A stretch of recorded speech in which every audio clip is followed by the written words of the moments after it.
say SHS universities sa ayi na omo police for ne soldier for omo sa ne ma no so say juma na e ko so no Asante boys on the floor. Oh, but I like this interjection. Area no crepa. Enti no o my sa o my domestic ne omo ankra omo use easy ginje omo tuaka but aban adwuman this government installations ministries are omo na ma omo over kai do big buy or attack one Parliamentary omo cheche sika o gifree aban mu. Why should that happen? So says man phone. But are you guys supporting privatization? Me the make say enka enye 50-50 for now. Je hwese ehun dwo no se bia yen de na wo beti ba gege no say yen domestic in the beti ba. Because buy a PDS yes $12 million cannot be accounted for. On my PDS empatcher o de me patcher am fan to answer. De me make am say. O fan to answer asem wo so. PDS asem de say wa say no mama so ma wihwim. $12 million gone down the drain. I am so wihwim. But the me can say yen de bia ban beti ba gege ntentem say bia yen ankra no ne amanfo yusu ECG no. But the state institutions of Muntim General former Ankranko events, the private person now one Gigi. On my media appointment, and I don't make a media estimation. Say, you can't finance ministry. I always go for the accounts. Omuntim and the economy comparatively. And then I'll be above the years near Muskis no more. Bako security so no Muskis yana the man or more free to do man because also was experience. Then me who nobody years. Nipa me say boom with your mind. On civil wise on paper. Oh, now Attorney General they say what I say why deputy Ato a deputy finance minister. Yes. Ranking member on a finance committee in Parliament. In the civil bear and then this whatever Ghana say Ato. And Ato so ni just like I say Muhammad education the young but them so but just like I said, Omanhene Muhammad need any reason to feel no. The same as Ato. Now defense no. Defense. Omanhene there was any speculations. Defense you see be crabo Haruna Drisu. Sompa some my cousin not in defense many problem. And interior them to say any Kofi Boakye so. Kofi Boakye bi o. And yen say listen. Bible to you and you see interior and you see your book Kofi Boakye and IGP sorry. The machine say Kofi Boakye be interior. They see an obey interior IGP shena say o. Ana unhu ana. Say because say IGP no. Right to do so yes you obey national security on so na IGP shena say. Kofi isu say ono man said that ni you. Enti o man. The make us ayine na ayine. Doctor Ayine, any doctor to bar force, any Jinapo. No. I said Jinapo before I hear call. No, a deputy. Then 6 months he became the minister of power. Abra don't call resign. And now in one will be in this moon. What the ranking member on one workers for energy. And when he speaks on energy, he is gradually becoming an authority. About for a funny worker. Yeah. And you know. As a on paper, on CV, they have no by on mine. Me Attorney General, I did because of memory law more. Yana Ahmed. One Chief Justice or Munkamu. Say lawyer free on mine. What was some court? No lawyer for do a chi, Akobo. Ye costing, ye quadidate. Ni na assemble Akutimicha court to sa.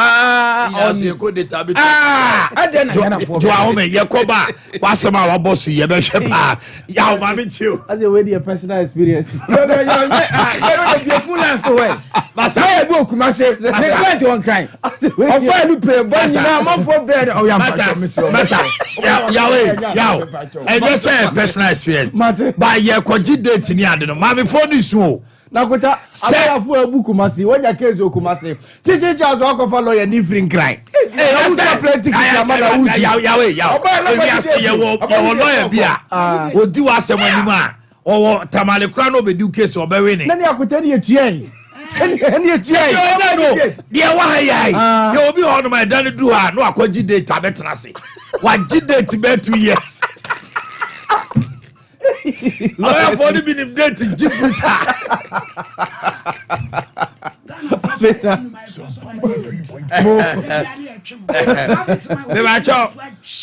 Now, my producer has presented to me, and it says that Mama Yaga is going to be majority leader. Honorable Muntaka, deputy majority leader. Collins Dowda, majority chief whip.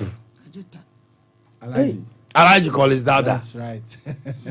Now, Umi and Senya is seniors of seniors. That Obi is Alaji. Ship one line. I'll be to my cousin. The oldest parliamentarian. Now he's the deputy majority. He's now the majority chief whip. Yes. Collins Dowda from SUTV South. Now, me who say me classmate Eriko Poku or kwa agriko Street. Or kwa agriko. Yakika kondi oboko. Masa rabe je bro.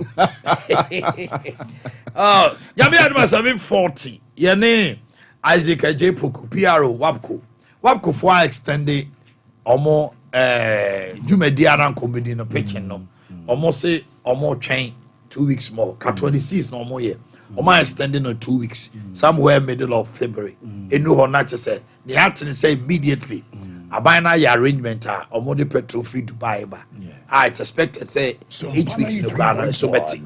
Okay. Yeah, I'm into na pay Mampeni John Mahama appointment here wa yene or catch supporters say ebi obi time disappointing pani bebre na kota. Obi disappointing say ebi. Ne kwaso ano no me de me jira bebia me jira mre bia sama me kan sa konta me feel say certain regions bi won ma unhia se the regional ministers call including Ashanti region you okay me mayor almost say constituency bi aye district on its own it's be regional minister me ba be den other na sa regional minister job ne form ka me mayor ho no regional minister net one mo ye de ukuma say no he coordinating the district coordinating of the district it is none local government ministry to one mo ye de local government ministry na ye creative bebrebe no akota na omo te wono mo ye dey also the regional minister is a representative of the president akota saso na so am MC ye representative of the president e wo so am iti the entire region akota they should report to the local government minister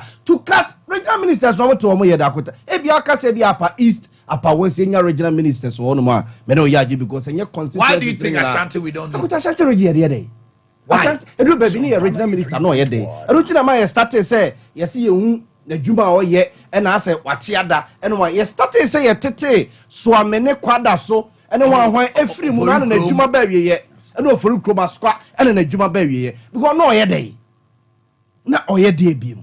Itimi dey me mampani John Mahama ya adwene say your certain regions bi as betimi a regional ministers no efa so bi ani so baby to say Bono region okọ Sunyane your friend say Sunyane West ne Sunyane East your MCs wo ho iti regional minister kwotena Sunyane okoye dey so hu akonta iti going forward enema ni bo no ma ye ntete so na your job for the boys and your boy ka kwa for so ECG privatization adamiti aka say mentia say o ye head of department e wo ECG na yese wo na wo ye in charge of prepaid na yese obi timi bowura mo system mu e ma ade ne jame e ma Ghana nyina yese ye pe credit ato ye nya bi nto na sa nipa ne te won mo didi da ye tua ne ka ya toka ama no tua ne light bill ne water bill man sa nipa no se onwene ma ECG se be na prepaid system no e be konka no da so te wo o se ko dam di dada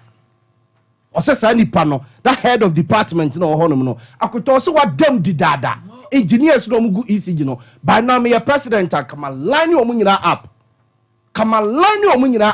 o mutu wo ye dey ase ekwakwa te se abadwuma bia ye be se no ye twirase abadwuma bia ye be se no ene ye di san kakran na ECG ye gu ni ba akota hwe ade ya ye ka ho asemi ye se ECG nkrofo no bi etimi ka se this area ye media akota what allegedly yes this area ye media if you transfer ni free region no kra o nipa no de ne beba no na de na kwa akoso nti allegedly omo eduru ba bia jejeje meters ne bi ne hwan na party e ba ne say na akota be se me permitter masifie na wie ma apply to ECG say me permitter akota deliberate frustration om di nipa de be fam no enti oni option nya kanea ejubon se sa say the assemblyman meter will say one meter will say the when you obey bi not the amount actually no ma fe chiraba so we so assemblyman meter ka wom 100 and something million ko hu papa bi o ko hu papa na say 100 million no so man be 3000 beti betwem na ya pe meter papa ni bidia akota we nyina ye nipa a tie adwuma nim na ye sa ne ma no na me nyi ECG no mo me de na metima ye sa ne ma wi ita akota ye nipa bone itimi de me fi say ache ye ma private hands emram private hands no emekuta party bi akota PDS ba yes cannot afford akuta PDS ba ni afford but problem ni ye come for so mu ye PDS deal no and ntwa yi and I'm told say maybe the workers were happy with PDS akuta nya na ba yo mo ye African way bi mo Friday ya chochuro mu omo uniforms there the omo crowd workers no crowd to mu say for the first time ye tu omo ka 21st and 20th 90 PDS ba ye how quicker na omo ma ye feedback say ko ba so mu nya problem bia quickly na Mr. Papa Erasmus Bedu say there ye workers ben kikiri no aba bakarina na ye ECG no fi ye akuta that CATA why na ye ECG Ashanti Regional PRO ye nim no once a while bi no obi aba no but manenya private nhwa de o ti wa na akoto no